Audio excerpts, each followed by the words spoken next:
いつやったっけね、休業始まって2ヶ月ぐらい。どうしてました？もうとりあえずネットフリックス見ようって休業中覚えてないけども、緊急で、さらに休業がきつくなりますとか、すぐ対応しなきゃいけないから、ずーっとなんか結構ニュース見てなきゃいけなくて、なんかやっててもこう気もそぞろというか、まあみんなやからな。そうですね。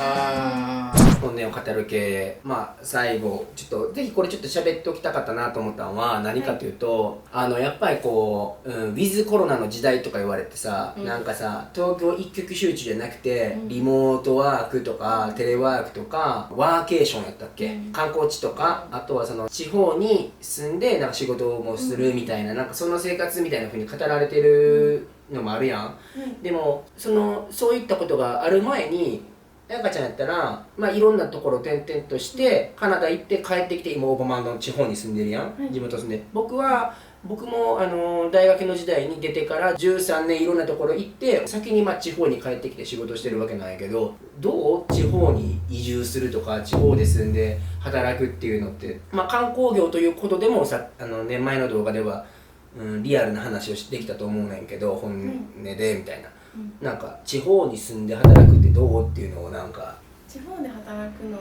全然悪くないなと思いましたね。例えば都会やったら逆に人が多すぎて、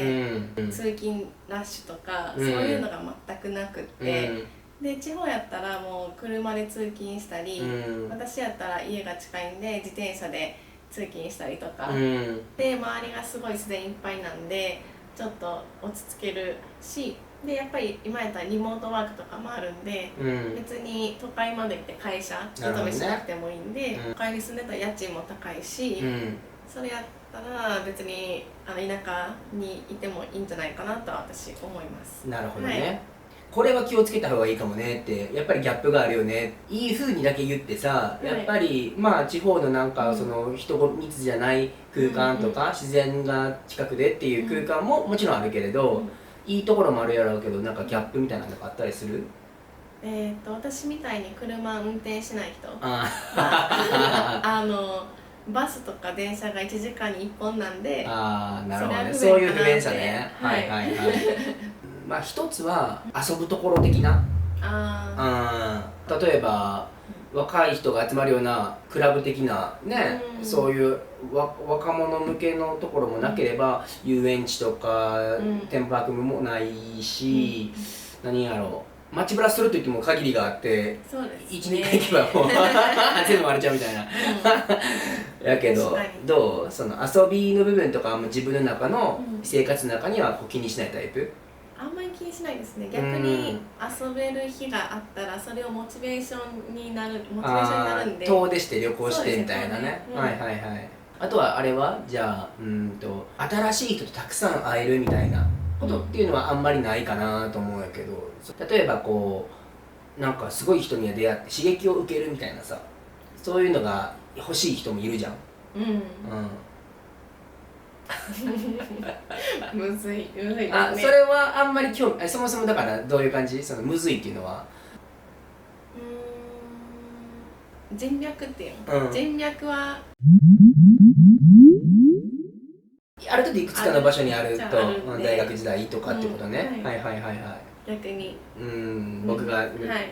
そうね、やっぱりね、今その地方に住むっていうことの時にやっぱ僕がすごく思うのは、若者の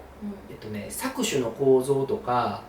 騙してる構造みたいなものにすごく慎重にならなきゃいけない。やっぱりこう例えば雇う側であったりとか、商売を作っていく側がこうすごく気をつけなきゃいけないな、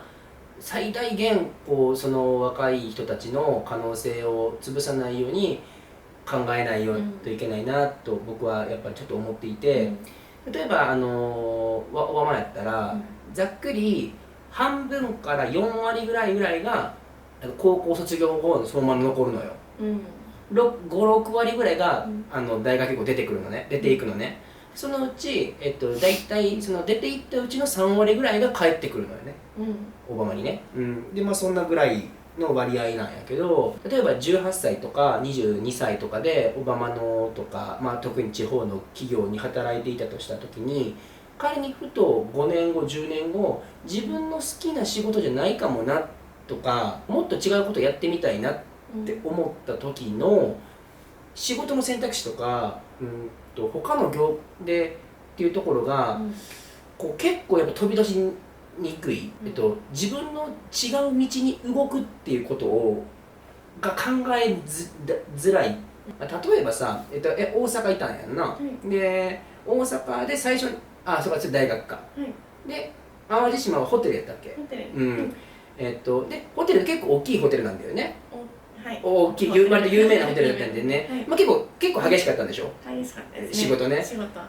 でもそこでめっちゃなんかある意味教わってて学んでるから、例えば就職活動の試験の時、転職の試験の時にこういう厳しい経験してきましたとか、私はこういうこと頑張ってましたっていうことが言えたやんか。そうですね。でしかもそれが淡路の大きいホテルだったから、転職先の方もその話を聞いてなるほどねって言って納得感があるけれど、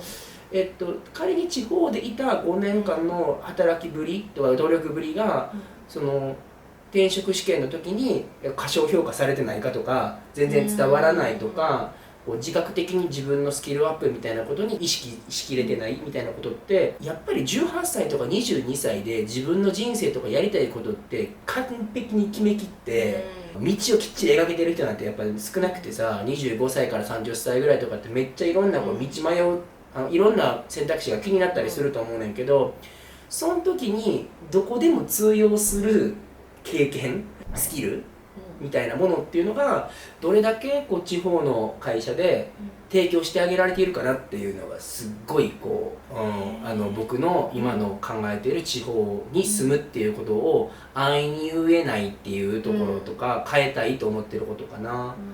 でやっぱり今企業の支援とかさせてもらってて、やっぱりそこが課題ですねって考えてくださる社長さんとかもいて、じゃあぜひ一緒に今の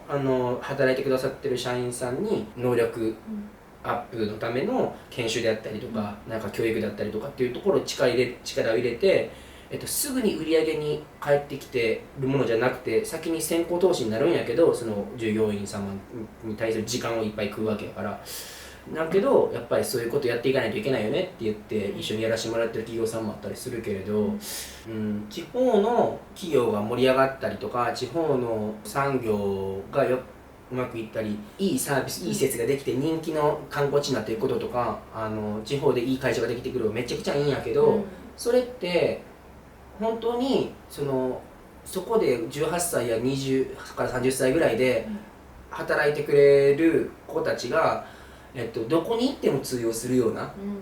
その子たちがもし仮に自分の道を見つけたり、何か興味関心他に湧いた時に、ここで働いていた経験がこういうスキル、こういう経験が自分にとってすごく役立って、次の会社でも僕の力を生かすことができます、私の力を生かすことができますって言えるような成長環境とか、その育成環境がないといけないなと思ったんだよね。それが結構僕のね、悩み。一会社のその事業が売り上げが上がるから利益が上がるからって言って、例えば都会とは明らかに違う給与体系で働いてもらってないかとか、考えることはそのいわゆる経営陣だけがやってて、その働いてる人たちにもっとチャレンジさせてあげることとか、こう考える力を身につけさせてあげることにどれだけこう地方の企業がこう意識を持てているかって。例えば僕の前いた会社とかやったら、1年目とか20日間ぐらい研修だったから、入社前研修で4月1日の前に2日間めっちゃ厳しいビジネスマナー研修があって、2週間から3週間ぐらい研修があり、1ヶ月研修があり、2ヶ月研修あり、3ヶ月研修あり、半年あり、1年ありで、それぞれのところにじゃあ営業職なんで営業用研修があったりとか、それこそなんか自分がすごい困ってたりとかしたら、先輩とか上司が自分に担当としてついて、めっちゃ時間を取ってくれて、毎日1時間振り返れる時間取ってくれるみたいな、いいですね。そうとかあったりするわけやん。それ考えると、例えば研修とかって研修会社に投げたら1人当たり10万とか20万とかって普通のあるのよ、1日1日とか、パッケージとかで。そしたら新入社員で数百万投資受けてるわけ、1年何年で。でましてやそのマネージャーとかリーダーとかも、マネージャー用研修、リーダー用研修みたいなものをしっかり受け取って、でやってる人が上司について教えてくれるわけやから、すごく教え方も分かりやすかったりとか、こうアドバイスもこう的確やったりするわけやんか、そういうこう人材投資の構造、成長の構造がやっぱり